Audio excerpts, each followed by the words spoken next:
twongeye kubasuhuza abakurikiye YouTube channel yacu, aho tugiye kubagezaho inkuru itangaje cyane y'uko byari byifashe mu gitaramo cya Kigali Press Fest cyateguwe na MTN, harimo ibyamamare bitandukanye, ibyo hanze ndetse n'ibyo mu gihugu. Aha twavugamo nka Donimon wo mu gihugu cya Amerika ndetse na Israel Mbonye wo mu gihugu cyacu cy'u Rwanda.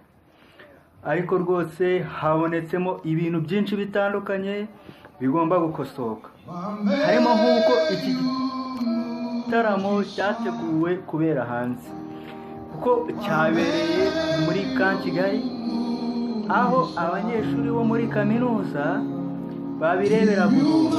Aha byateye ikibazo cyane kuko abasekirite bababuzaga bakanga, ndetse n'ababiteguye baje kubera n'umujinya bakareba, ugasanga umuntu wishyuye 15 bye byose ameze nk'umuntu utarabyishyuye.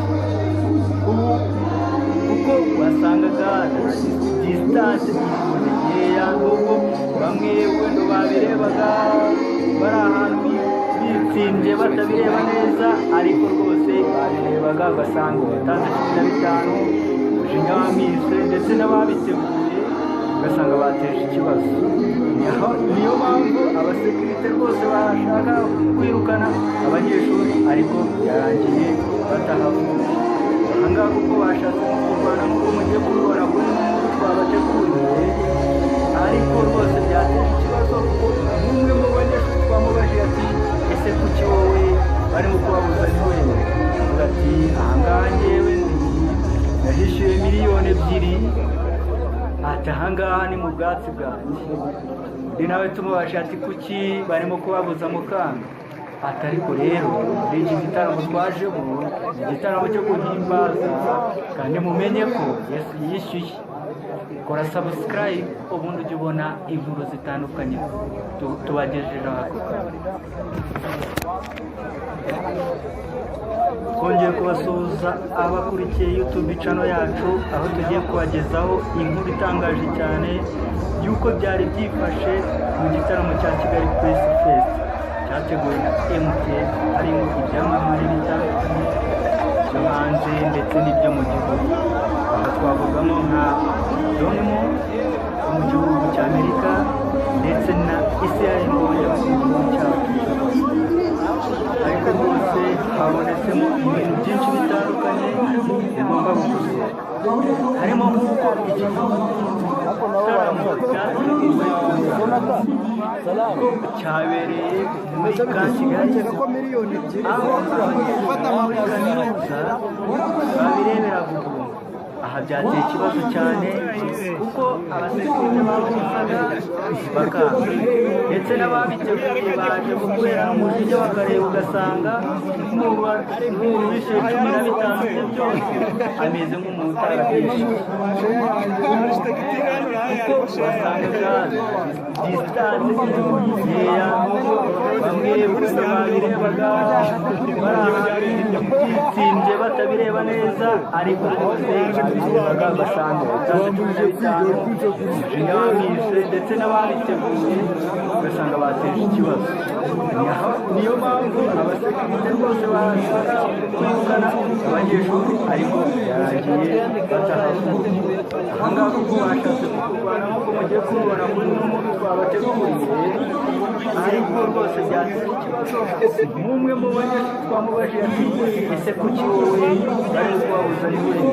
Avuga ati ahangaha njyewe nahishyuye miliyoni 2, ati ahangaha ni mu bwatsi bwanjye. Undi nawe tumubajije ati kuki barimo kubabuza mukanga? Ati ariko rero iki gitaramo twajemo igitaramo cyo guhimbaza, kandi mumenye ko Yesu yishyuye. Kora subscribe ubundi ujye ubona inkuru zitandukanye tubagejejeho.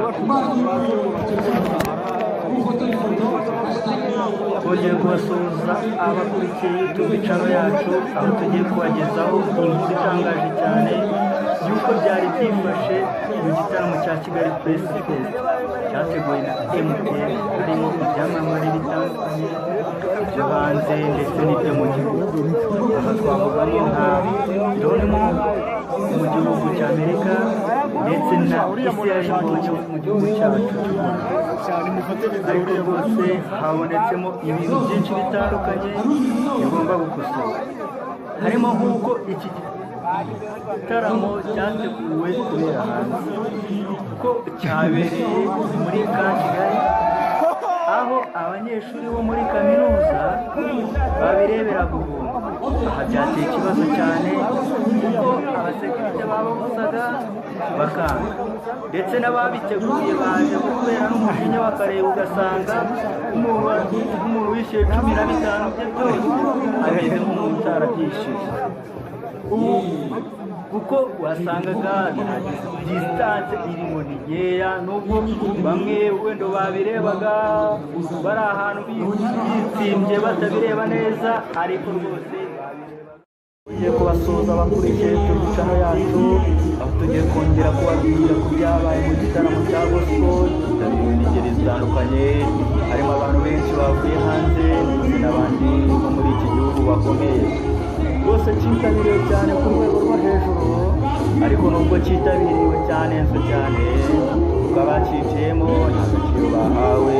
Nk'uko mubibona muri ino video, harimo ibyiciro 4: cya VIP, cya kabiri cya VIP, ndetse n'icya gatatu cya rubanda rugufi. Ariko si rubanda rugufi, ahubwo nuko cyari gihenze cyane, kuko abo nabo batanze ibihumbi byabo 15, hakabamo n'abandi bantu baje kurebera ubuntu, ariko ngiye kugarukaho rwose. Abamaze bishyura ibihumbi 15 byabo bose bahangayitse, kuko bamaze kuhagera nta ntebe zihari. Yawe bibaze rwose igitaramo gikomeye kuriya, bishyuye bakabura aho bicara, aho intebe zatinze kuko bazirwaniye cyane, abadafite imbaraga ntibazibona, ndetse n'abari inyuma bagufi rwose bo barebye, kuko ibyamamare byaririmbaga bose bagahaguruka inyuma bakifashisha intebe, ariko nabo bikanga.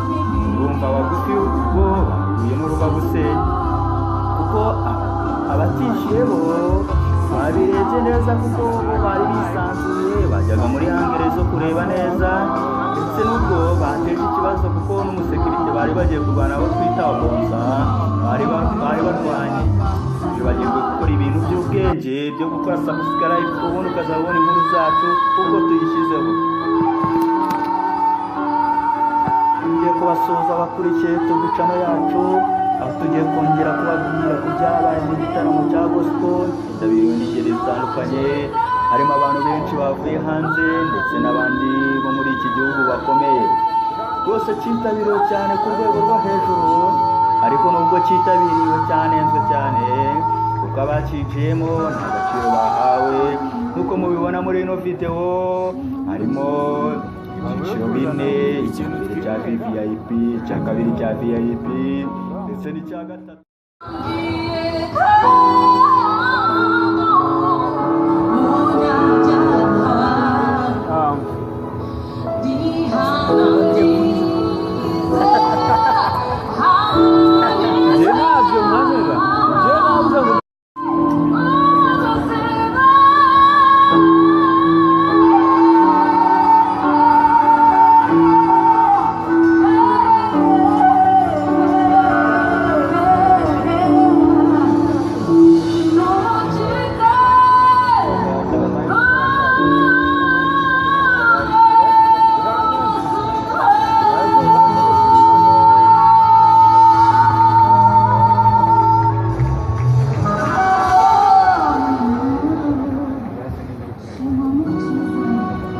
kuzana ikintu twinywera